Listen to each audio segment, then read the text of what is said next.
திருநெல்வேலி அரசு மருத்துவக் கல்லூரி மைதானத்தில் நடைபெற்ற நிகழ்ச்சியில் துணை முதலமைச்சர் உதயநிதி ஸ்டாலின் பல்வேறு முடிவுற்ற திட்டப் பணிகளை திறந்து வைத்து புதிய பணிகளுக்கு அடிக்கல் நாட்டி நலத்திட்ட உதவிகளை வழங்கினார். 3.30 கோடி மதிப்பில் முடிவுற்ற திட்டப் பணிகளை திறந்து வைத்தார்.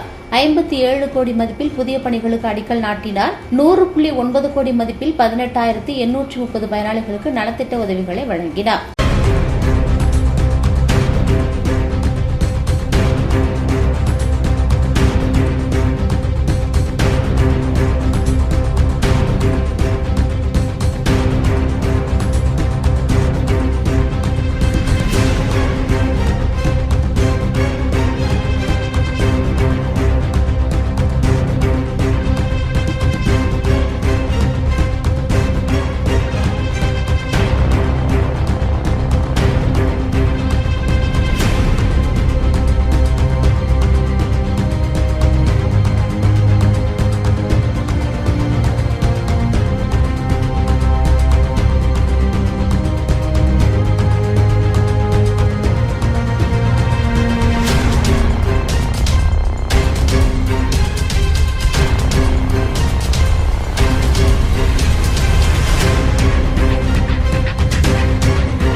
இன்றைக்கு இந்த அரங்கத்திலையும் ஆண்களை விட மகளிர் அதிக அளவில் வந்திருக்கிறீங்க.